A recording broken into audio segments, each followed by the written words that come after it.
But let's welcome the chief economist for the Heritage Foundation, the one and only Dr. E.J. Antoni, who I ran into yesterday in the halls of Fox News. He was on Fox Business, and he came up to 12 to see me. And it's good to see you, my friend. How are you today? Hey, Rich, I'm hanging in. It was great to see you too. What a happy coincidence that was. Happy coincidence when a couple of regular guys can be in the sacred halls of Fox News. So, and I should mention that Julia, who's the greeter, loved your tie, your tie. Me, not so much. She loved your purple tie though that you were rocking, and even suggested that I wear a pinstripe suit. But EJ, I'm not a pinstripe guy. You know what I mean? Hey, to each his own. I mean, it was. I still remember when the Phillies won the World Series in, what was that, 2008. And, during the parade, Charlie, the manager at the time, comes out wearing pinstripes. And it was almost jarring. It seemed like it didn't fit, It's just everybody's got their own thing, and it's not for everybody, right? No, but it works for you, and that's what counts. It works for you. Now, here's my question. Is it going to work for us if the Fed cuts interest rates again? And I know that the Fed chair was speaking in Philly yesterday. What's your sense of, it doesn't seem like he really wants to. And he also brought up deportations as an excuse to possibly not, or at least not cut them as much as we need right now. This whole, the immigration and deportation, I'm so sick of this ridiculous argument from these clowns. These people, they're not even monetarists. They're not monetary scientists. They're not economists. They are lawyers, and they have no idea what they're doing here.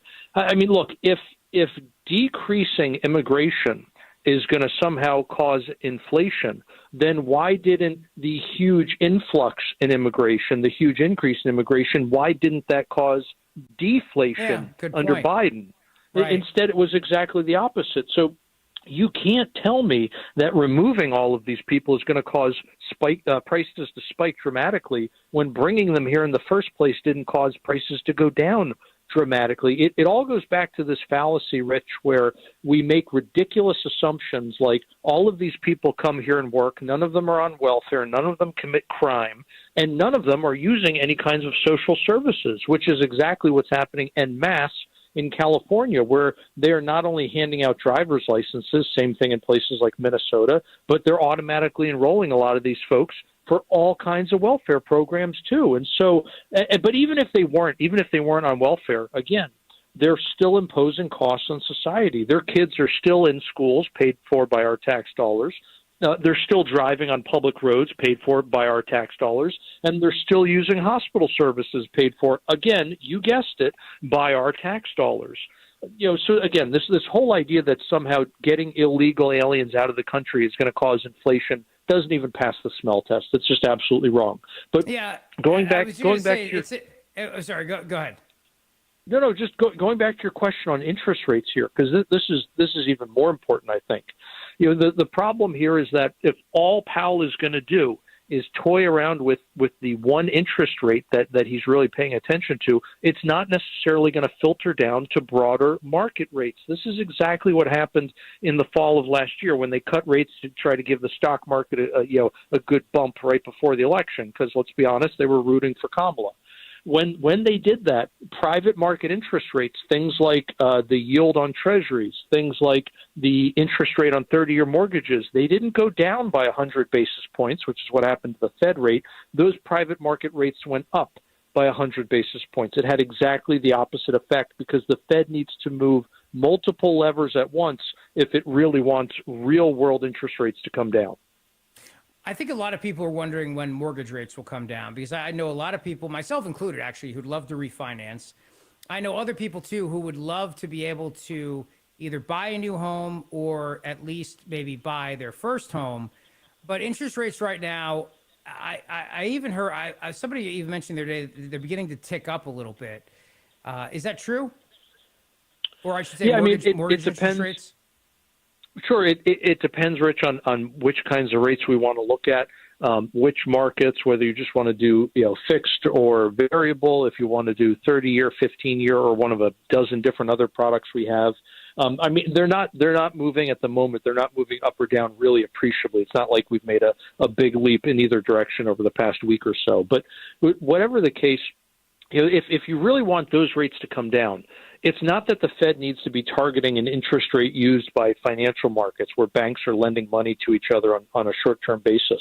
Instead, they need to be selling off their balance sheet. They need to be reducing the assets that they have there. That's what is ultimately going to put downward pressure on those real-world interest rates. But the Fed just has no intention of doing that. In fact, they're very likely going to start doing exactly the opposite, because the way the Fed looks at their monetary policy tools today, they're not looking at them, Rich, from the standpoint of these are ways that we can increase or decrease market interest rates. These are ways that we can increase or decrease inflation rates. Instead, they have reduced everything down to simply the financial plumbing. In other words, do we have enough liquidity in the system for the financial sector? And that is the basis on which they're making all of their decisions.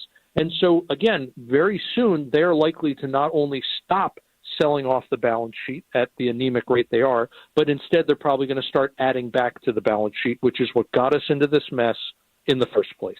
So basically, if you do want to refinance your mortgage, wait. Is that kind of the short answer? Well, the problem is, Rich, that, look, I would love to be able to say these are the ways all the economic winds are blowing. This is what the kind of economic crystal ball shows, and therefore we know the Fed is going to do either A or B. The problem with Powell and company is that the data can very clearly indicate they should do A, and instead they do B. Again, last fall was a perfect example of that. So I do think the Fed is probably going to put in at least one more rate cut this year, not because that's what they should or shouldn't do. That's just what I think. That's where I think their thinking is. But again, my big fear is that they are not only going to stop selling off the balance sheet, which they've been doing very slowly. I think they're going to actually start adding back to it, which is just going to cause all kinds of problems, and not just in financial markets, but in consumer markets especially. Again, where it really matters, things like your mortgage rate, the interest rate on your student loans, on your auto loans, et cetera, your credit cards, for goodness sakes. Dr. E.J. Antoni, I was reading a story the other day that the average American automobile on the road right now is about 12 years old. And the reason why I was reading it is because they were talking about the state of radio and how, new cars nowadays are coming online with big fancy touch screens, and obviously, there's all apps built in and everything like this. A lot of cars don't have AM radio in them anymore, but a lot of cars on the road still 12 years is the average age of a car. Now, I don't know the lifespan of a car, and I'm sure it varies by manufacturer, but at some point, those cars, as they get older, have to be replaced. So then you're talking about then auto loans too, where we're starting to see things again like 0% APR and low rates on that. I know the president has they put in with the One Big Beautiful Bill, you can deduct the interest on an American-made car. But still, at the same time, though, for a lot of Americans, they may have to get a car soon, within the next year or two. So that's another problem that I don't think we're really talking about. Right, and the subprime auto market, can you believe that's even a thing? There was the subprime housing market, which, okay, housing is a huge market, but cars, people are so dependent on financing their vehicles today that there's now a subprime market even for automobiles. I mean, the fact that we're in a place like this, Rich, speaks of what kind of desperate straits the average American consumer has been pushed into over the last 4 or 5 years. And so, again, what we're looking at right now is a case where, and these are depreciating assets, they lose value over time, not like a home. You're looking at cars where people are having to not finance a vehicle purchase for 2 or 3 years or even 5 years, which for a while there was standard, but increasingly you're seeing 7 and 8 year loans. That's ridiculous. I mean, this means that most people, even though you're paying off the car, right, as time goes on, it's also going down in value. And so even if you have to, let's say, sell the car before the loan is paid off, you're still a lot of times going to owe money because the car is going down in value so quickly, faster than you're actually paying down the debt. I mean, this is a terrible situation for a lot of folks to be in. And it's part of the reason why increasingly people are having to hold on to vehicles. Now, some of that, Rich, is the fact that cars are better quality today than yesteryear, and they're lasting longer than they used to. That's absolutely the case. But people are holding on to the cars longer than the increase in durability, let's say. And the reason I know that is because I can look at data from repairs, and I can see, all right, we are increasing more, and we are, I should say, replacing more and more engines in these older cars and transmissions, big ticket item repairs, right? So it's not simply, all right, I need a new wheel bearing or I need a strut or something like that.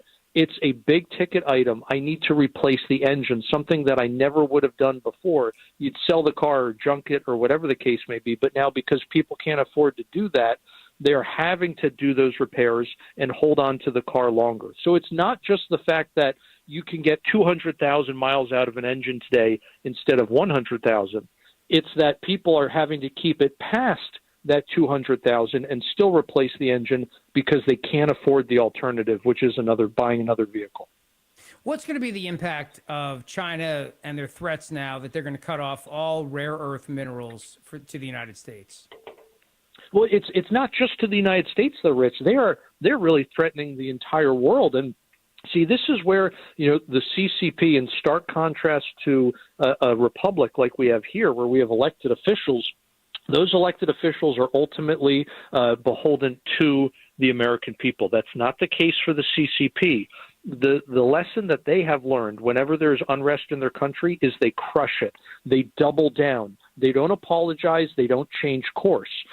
By contrast, here in the United States, elected officials have to if they want to stay in office. That's what Bill Clinton had to do in the 90s, right? He had to pivot from being a leftist to being much more moderate. That's how we got a balanced budget, a surplus even. That's how we got some minor tax reform even in the 1990s. So, again, what China is doing is they are doubling down on failed policies, and they're not just doing it with the United States. They're trying to strong-arm the rest of the world. They are trying to hold everyone's supply chains hostage in order to get what they want, and I just don't think that's going to work well for them. When it comes to things like rare earths, the name, it's a bit of a misnomer. They're not rare from the standpoint of they represent a very small portion of the Earth's crust, let's say. Rather, it's the fact that they're very dispersed. In other words, you have to process a whole lot of dirt in order to get a reasonable quantity of these rare earths. Whereas if you go to a coal mine, let's say, you'll have an entire coal seam, an entire bed of coal in the earth. You find it, and now you have a ton of it. And you don't have to process a lot of other material out of the coal. It's the opposite with rare earths. So what I'm getting at here, Rich, is the fact that China's not the only game in town. Sure, they have huge open areas with tons of space where these different compounds, these different minerals are available, but they're not the only place. And so if they really want to play hardball with literally the rest of the world, we're going to find plenty of other alternatives that maybe right now aren't cost effective, but if China puts these export controls on, you better believe they'll be cost effective. And China's going to lose out. They're going to become a pariah once again on the world stage. Well, I mean, don't we have rare earth? And I know rare, but I mean, don't we have these minerals here? Is it just the fact that we just have not created the infrastructure so that we can go get them? Right, you're absolutely right, Rich. We have them here. They're in Canada too. They're in plenty of other places. They're in Russia, lots of different locations. And you're right. We don't necessarily have. Maybe it's not so much we don't have the infrastructure, but we just don't do it in a cost-effective way by and large. Now, with some infrastructure improvements, you absolutely could do it in a much more cost-effective way, and you could rival China in terms of the competitiveness there. So again, if China is going to shoot themselves in the foot on this, I say let them do it, and let us once again team up with the rest of the world against a common enemy. Dr. E.J. Antoni, there is a course now offered by the University of Louisville in Kentucky. The University of Louisville, they're going to teach a class, and they're going to be using Taylor Swift. It's called Swiftonomics. Using Taylor Swift to teach people supply and demand and scarcity. I don't know if it's an elective or not, but I'm not sure if I would want to be with the people that would want to sign up for this class. But nevertheless, Is using Taylor a good lesson in this? Because I mean, she did have to buy back her entire catalog of music, right, from the original company that at one point she signed a contract with. Well, oh goodness, Rich. I mean, if her ability to make economic decisions is as bad as her ability to choose men, I mean, oof, we're in. I She has certainly sung wouldn't about take that that quite course. a bit, EJ. That's true. But look, hey, it doesn't matter if it's Taylor Swift or if it's another pop star or whatever. I mean, you can look at you can look at sports players, right? There are whole courses on sports economics, for example, and the unique ways that you can apply the laws of supply and demand to all kinds of marketplaces. Again, whether that's something like sports or whether that's something like pop music. I mean, at the end of the day, the laws of supply and demand will not be conned. They are as real as the laws of physics, and there is no way to evade them. And they have all kinds of actually really interesting applications. Heck, even the dating market. You could talk for hours about all the ways in which we're observing in very unique ways the laws of supply and demand at work in something like the dating market today. Yeah, the dating market, it's interesting because there's a lot of apps that people are making money off of to, try to connect people. But everyone I talk to who's single, who uses them, absolutely hates them. So I guess there'll be more on the way. That's good. Dr. E.J. Antoni, let me ask you this question. I wanted to ask you this because, as we're talking about the government shutdown right now, Democrats are still digging in their heels on this, still digging in their heels over not reopening the government. Air traffic controllers are not getting paid. These are people who already have an incredibly stressful job dealing with technology that's from the 1979 game of Pong. But the Democrats are digging in here. I guess I don't understand when they say the Republican health care crisis, what the hell they're talking about. They're talking about the fact that the gravy train is ending for all of the voters that they tried to import from around the world for the last 4 years, basically. The Republicans are shutting off the spigot when it comes to giving all these illegal aliens tons of different benefits, including health care. And sure, you will have some Democrats who flat out deny that's happening, except they're the same Democrats who are up in arms that, the gravy train is ending. Okay, if you're so concerned about it, then if you're going to protest it ending, then why are you saying it's not happening in the first place? I'm sorry, both can't be true here, people. Yeah. The so-called crisis of healthcare is completely manufactured. And when they talk about the rural hospital end of this, Rich, one of the things, and this is actually something that we addressed on your show months ago, when we were discussing the big, beautiful bill, as it was known at the time, there's this loophole, and Obamacare made it a whole lot worse, where hospitals basically have to pay a tax, but then for treating patients who are getting government assistance, they actually get back a multiple of the cost. In other words, they might have to pay $1 into the system, but they can get up to $9 back depending on the patient. And what one of the provisions of the one big beautiful bill was to say, no more. We are capping that. Maybe you're not going to get a 1-to-9 ratio. Maybe it's only like 1-to-3. And the hospitals were up in arms about it. They said, no, don't take away this tax that we're paying. Who the heck ever said they wanted to pay more in taxes? Well, when you're getting back from the government even more than you pay in the tax, it's a good deal for you. So the Republicans closed that loophole. And to make up for the fact that rural hospitals would get hit particularly hard, they actually put in a fund worth tens of billions of dollars to try to cover that shortfall. The Democrats are saying, you're going to crush hospitals and this, that, and the other, all this nonsense. No, we are closing a loophole that the health insurance system was using to scam the taxpayer. Don't do any of this. This is the economic equivalent of victim shaming. It really is. You are saying that the people who have been abusing the system and abusing taxpayers are somehow the people who are victims or at fault here. No, I'm sorry. The victim is the taxpayer, okay? And the vindicator, if you will, was the one big beautiful bill. And there is absolutely no reason why Republicans should walk any of that back or give any ground on this. None whatsoever. Well, Dr. E.J. Antoni, I appreciate you saying that because I think a lot of the the histrionics of the Democrats are completely made up here. We're talking about 75 days, right? So we have to go through this entire thing again. So even if the government opens today, 75 days from now, they got to go through this entire exercise all over again. So, I mean, it really is just theater and grandstanding as far as I can tell.